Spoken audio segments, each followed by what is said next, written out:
pots and pans, bits and pieces, and magic from the hand of making weird signs. Things I've never seen before. Behind closed doors, and an imagination. Weird science. Not what teachers said to do. Making dreams come true. Living tissue, warm flesh. Weird science. Plastic tubes and pots and pans, bits and pieces, and bits and pieces. My creation, is it real? It's my creation.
And the first talk that we have today is called Harnessing Byzantine Fault Tolerance Using Classical Theory. And my name is Dr. Thaddeus Westerson. Hi, my name is Dr. Mark Sarkawi. I am from American Freedom University. The title of my talk today is about a system we built called JOG, and it's about synthesizing checksums and lambda calculus using our system. It's kind of a revolutionary type system, so that's why we have this icon here on the screen. Feel free to interrupt with questions if anyone has any questions. So the work that I'm going to be talking about today is a study of Ethernet, which we all know so well and use on a daily basis. Okay, let me start with some motivation. We all know that operating systems, the trends in operating systems have been proving that write-back caches embedded model are typically more typical than ever. The problem is that current researchers in this field of operating systems and lambda calculus do not typically understand the essential problems involved in things like cryptoanalysis.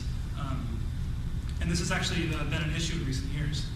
The reason there's a box, a package on the front is it's sort of a cliche analogy, but one which I'll use anyway. You have this box which is Ethernet, and it's wrapped in brown paper, the brown paper of various protocol details. And the question is, when you unwrap the box and you open the box, what do you find inside? So in this talk, we're going to be talking about JOG, which is a novel system that we designed for the refinement of consistent hashing. Just a brief outline of the talk that I'm going to give. First, the overview of the linked list is in terms of the UNIVAC computer, which is a very kind of prototypical computer from a long time ago. Then we'll do some more experimental evaluation. Then we'll give you a hypothesis. Then we have results. The results are hopefully going to be interesting. Present the measurement study that we conducted, and then conclude. Past studies show that as we network our clients together, that it's really thin clients that we care the most about, and kind of the more full-featured thick clients that might have a lot of linked list technology behind it really doesn't it's not really reflected in the past studies. We need epistemologies that are symbiotic, flexible, and also in a large scale, that will operate on a large scale. And usually it runs in about big omega of n time. And this is obviously a problem for performance. the usual solution that's presented for this sort of problem is simply to add access points, and this is a solution that actually works, but it's not that interesting. We assume that all adversaries in the system are going to behave childlike. You know, that might not seem too topical to what we're addressing here. And we want to keep this talk as topical as possible. We're going to assume also that they're technologically impaired. I'm going to be talking about a different approach, which I will show doesn't work, but may work someday. So the question we asked ourselves up at American Freedom University is, how can we make these efficient modalities more secure? So this slide didn't really come out too well. Okay, here's a diagram of our architecture. It looks almost linked list-like, in that, you know, there are a couple of weird cycles in there, and this is what would happen if, you know, you had a linked list that really was more towards things other than thin clients. And we really want thin clients. You see here that there's an internet cloud here in the middle. You have many devices connected to each other and also connected through the internet. You also have several peripheral devices such as USB keys.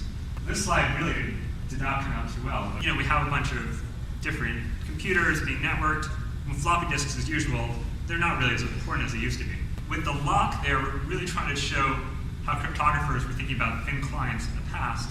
E is connected to J, J and G are mutually connected, but the problem, of course, is that G must be connected to itself, which is simply an impossibility.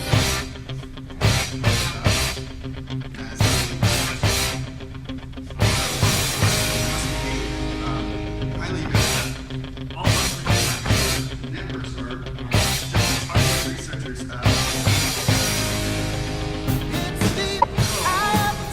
Okay, let's talk.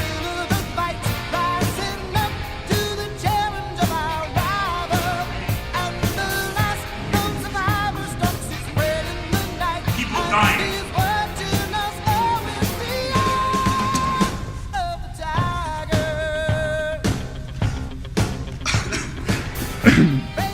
Would you like some water, Dr. Chickerstone? There's some water up here. Please. I'm sorry. There's. So I think the results here are really kind of preliminary. While the system is infeasible in practice and largely infeasible in theory, For the application binary interface, as seek time goes up, we actually see the iterate route go up for B trees, but not for web browsers, although there is a lot of noise in that data. what would happen if our web browsers could be made lazily discrete?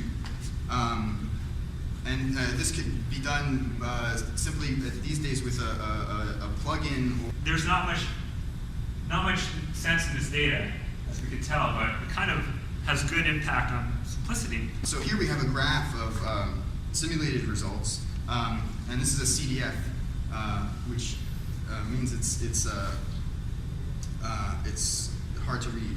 And you know, this is kind of normalized for some other things that you normally don't see. So it's not the regular exponential curve that we hear so much about. So here we deployed 31 old Macs across a 10-node network, which in itself involves some tricky wiring. Why did we use Macintoshes? Well, we got a good deal. Maybe I should have done this at the beginning of the talk because I think it was a little confusing, but I'm going to go over related work now. It's a lot of related work, I know, because sometimes I get overwhelmed by it too. Obviously, there's the work in 1997 on automata that are structured, not simply just structured, but extremely structured. Of course, Dijkstra, a seminal paper in the Journal of Sign Symmetries in 1999, obviously influenced JOG a great deal. That's actually not that relevant, but it's on the slide anyway. Pseudorandom models, which I don't really have to explain how this relates to our work. In conclusion, I've presented Scherzo, or Scherzo. I have to figure out how to pronounce the name of our own system. I talked about JOG, which is has a little bit to do with digital analog converters, although I didn't talk about it in this talk. You can read the paper for more information about that. This is a futile effort, but one which we believe is valuable nonetheless. We showed that JOG is able to cache virtual algorithms. And in doing so, it prevents the World Wide Web. You know, we have more results in the paper. So that's about it, and thank you. Our application represents a minor contribution to the theory. Thanks. Anyway.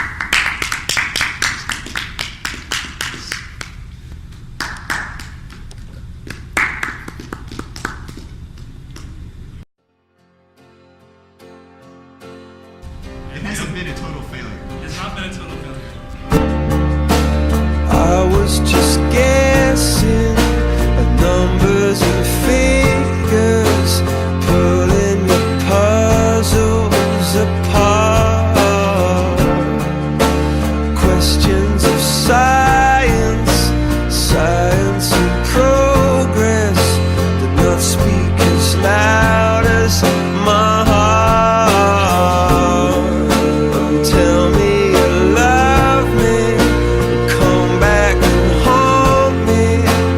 Oh, when I rush to the start, running in circles, chasing our tails, coming back as we are.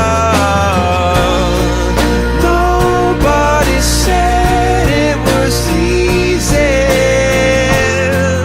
Oh, it's such a shame for us to part. Nobody said it was easy. Well, I'm really hoping that we can make it to the 7th North American Symposium on Methodologies, Theory, and Cybernetics. But at this point, it's not looking very likely, is it?